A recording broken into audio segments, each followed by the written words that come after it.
प्रिय मित्रों, व्यापारी बंधुओं, कैसे हैं आप? आशा करता हूं कि आप खैरियत से होंगे। आज मैं आप लोगों के लिए जीन्स पैंट और शर्ट की खरीदारी करने का तरीका आप लोगों के लिए यही टॉपिक आज लेकर के आया हूं। आज मैं आपको बताऊंगा कि जीन्स पैंट और शर्ट की खरीदारी कैसे करें कि हमारा बिज़नेस ग्रो हो, हम अपने बिज़नेस में कामयाब हो जाएं। देखिए, हम दुकान तो खोल लेते हैं और शॉप को आसानी से ओपन कर लेते हैं और आसानी से ख़रीदारी करके प्रोडक्ट को अपने शॉप पे ला के रख भी देते हैं।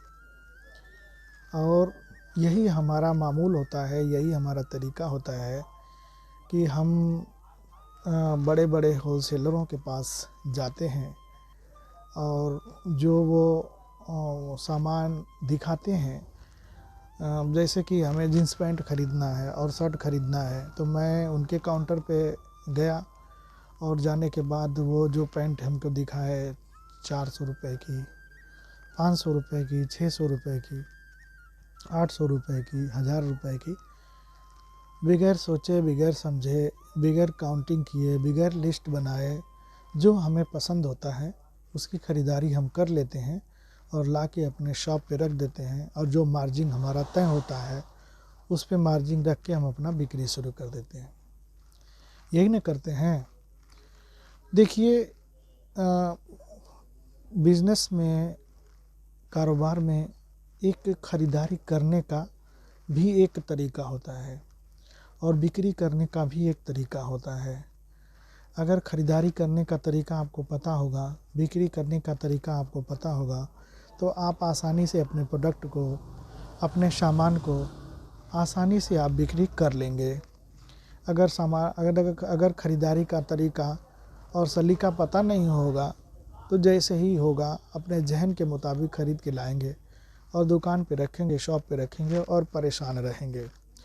देखिए, जब भी कस्टमर आता है तो रेट वाइज ख़रीदारी करता है। कस्टमर के जहन में ये पहले से होता है कि मैं इतने कीमत तक प्रोडक्ट को ख़रीदूँगा। अब जैसे मान लीजिए कोई एक कस्टमर है, उसे जीन्स पैंट और शर्ट ख़रीदना है, तो एक अंदाजे के मुताबिक वो 1000 रुपये, 800 रुपये, 1500 रुपये, 2000 रुपये अपने गार्जियन से ले करके शॉप पे चलता है।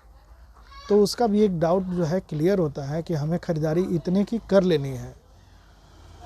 तो बिजनेसमैन को, व्यापारी को भी चाहिए कि वो अपने ग्राहक की क्वालिटी को परख करके, अगर ग्राहक मध्यम गति का है, ग्राहक गरीब किस्म का है, ग्राहक पैसे वाला है, ग्राहक स्टैंडर्ड क्वालिटी का है, तो उसी के हिसाब से प्रोडक्ट दिखाएंगे, उसी के हिसाब से क्वालिटी दिखाएंगे तो आसानी से आपके प्रोडक्ट को, आपके क्वालिटी को पसंद कर लेगा। लेकिन चूँकि ऐसा नहीं होता है, हम जैसे ही होता है, जो होता है उनके सामने रख देते हैं घबराहट में, और हमारा प्रोडक्ट जो है, हमारा सामान जो है उनको पसंद नहीं होता है। देखिए, मैं अपनी बात आगे शुरू करूं, आपसे एक निवेदन करूंगा कि आप हमारे चैनल को सब्सक्राइब कर दीजिए तो बड़ा ही अच्छा होगा। तो आप हमारे चैनल को सब्सक्राइब कर दीजिए। मैं आगे अपनी बात को शुरू करता हूं। देखिए मित्रों, अगर आपको जीन्स पैंट की ख़रीदारी करना है तो सही जो तरीका है वो रेट वाइज है। आप एक लिस्ट बनाइए और लिस्ट बनाइए। अगर आपके शॉप पे, अगर आपकी नई शॉप हो या फिर आपकी पुरानी शॉप हो या फिर दुकान करते हो, तो एक लिस्ट बनाइए। सबसे पहले जो है 200 रुपये का जीन्स पैंट आप ख़रीदिए। 200 रुपये की ख़रीदारी करने के बाद आप 250 रुपये की ख़रीदारी करिए। 250 रुपये की ख़रीदारी करने के बाद 280 रुपये की ख़रीदारी करिए। 280 रुपये की ख़रीदारी करने के बाद 330 रुपये की ख़रीदारी करिए। 330 रुपये की ख़रीदारी करने के बाद 400 रुपये की ख़रीदारी करिए। 400 रुपये की ख़रीदारी करने के बाद 450 रुपये की ख़रीदारी करिए। अगर आप लिस्ट बना के जाएंगे और रेट वाइज ख़रीदारी करेंगे तो आपको फ़ायदा ही फ़ायदा होगा। अब अगर आपके दुकान पे कस्टमर आएगा और आप जिस हिसाब का कस्टमर होगा उस हिसाब का आपके पास प्रोडक्ट भी होगा, तो आप आसानी से अपने प्रोडक्ट को डील कर लेंगे, अपने कस्टमर को डील कर लेंगे। अब यही होता है कि हम होलसेलरों के पास भी जाते हैं और जो 600 का, 800 का, 500 का जो प्रोडक्ट हमें पसंद होता है वो लेकर के चले आते हैं। रेट वाइज हम खरीदारी नहीं करते हैं, इसी का हमको नुकसान भी होता है। तो सबसे ज़रूरी चीज़ है कि लिस्ट बनाइए आप, और लिस्ट बनाने के बाद 200 रुपये से कम देखिए, आसानी से सस्ता भी माल मिलता है मार्केट में, आसानी से अच्छी क्वालिटी का भी मिलता है, आसानी से मीडियम क्वालिटी का भी मिलता है। ऐसा नहीं है कि सिर्फ 500 रुपये वाला ही जींस पैंट आपको मिलता है। तो आप जैसे भी हो रेट वाइज लिस्ट बनाइए और रेट वाइज ख़रीदारी करिए, तो आपको बहुत फ़ायदा होगा। अगर आपको शर्ट की ख़रीदारी करना है तो शर्ट में भी आप लिस्ट बनाइए। एकदम समझ लीजिए कि 150 रुपये की शर्ट ख़रीद लीजिए, 200 रुपये की शर्ट ख़रीद लीजिए, 225 की शर्ट ख़रीद लीजिए, 250 रुपये की शर्ट ख़रीद लीजिए, 300 रुपये की शर्ट ख़रीद लीजिए, 350 रुपये की शर्ट ख़रीद लीजिए। अगर ऐसे आप